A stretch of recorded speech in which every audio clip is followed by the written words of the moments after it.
Alright, hey everyone, this is the Airsoft Smith, back with a part 2 video for my little side project where I try and replicate the laser or scope mount from the Terminator film that Arnold Schwarzenegger uses on his AMT hardballer 1911.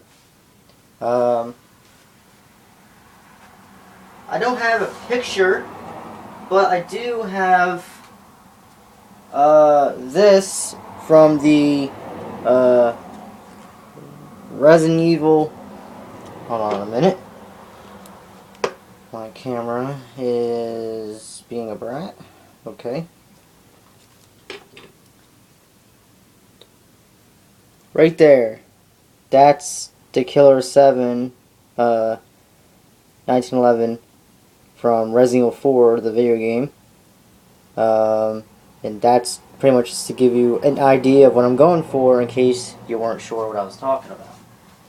Not that it really matters because you can see right here what I'm going for. Because in the first video I didn't show it like this.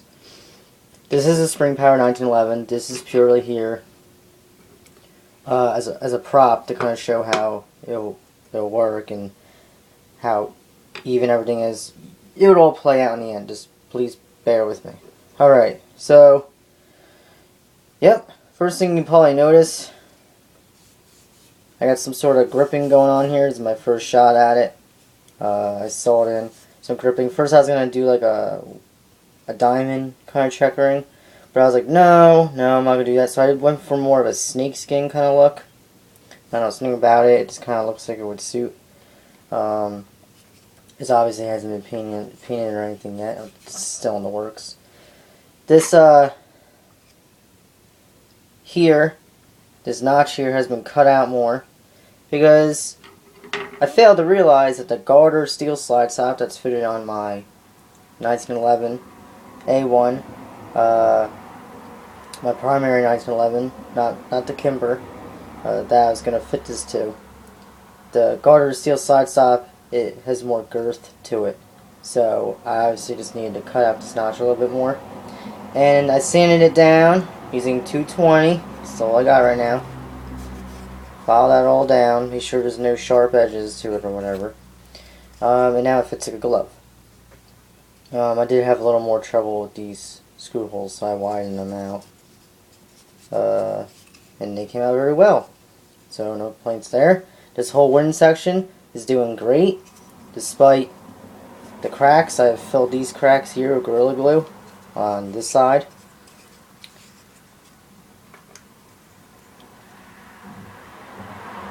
There you have that. Now back here, this is the main change right here, where it all counts. You'll see on the bottom of this long rail, there's a smaller rail that's upside down. Now this rail came off my M700, also known as the M6 Black Eagle. The carbon spring rifle I have. I put a screw on the top that fit through the screw hole through here, and then on this side I put a screw down in this direction.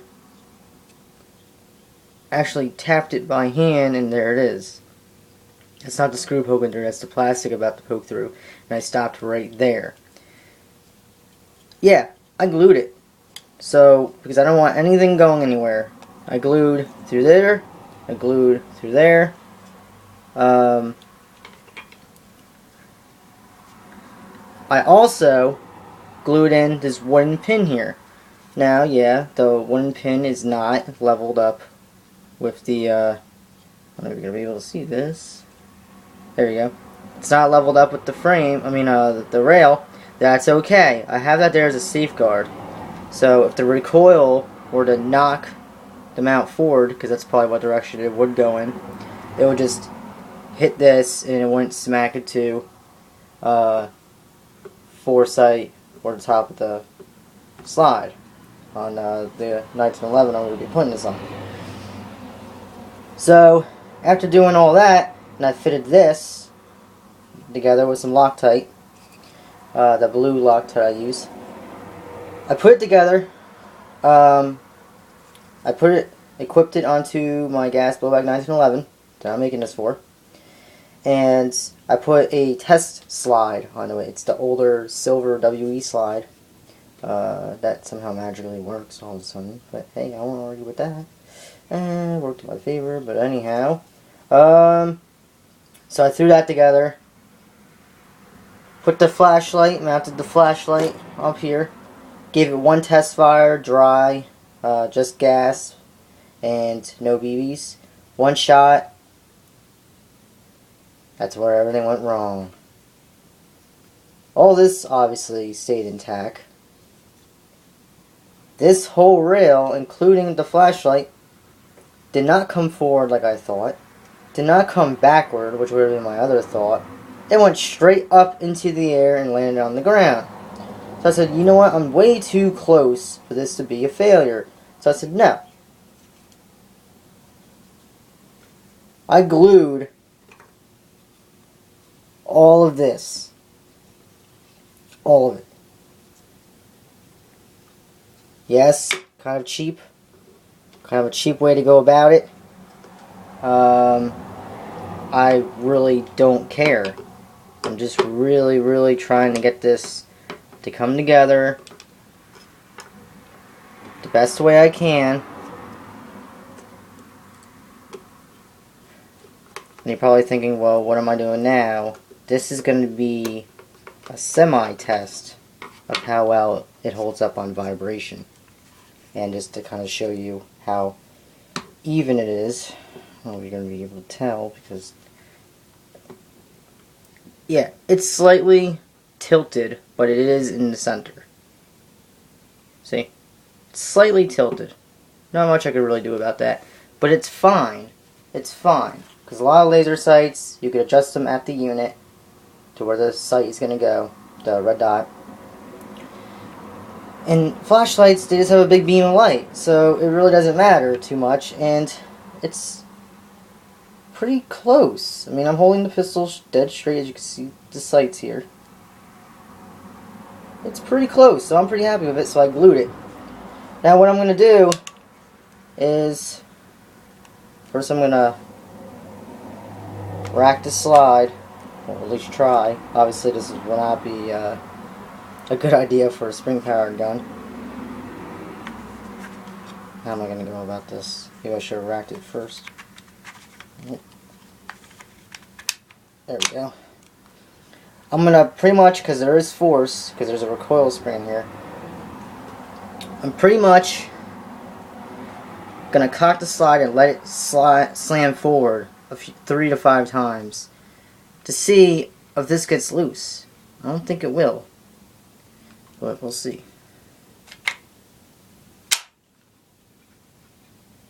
Oh. 2, 3, 4, 5, 6. Oh wow.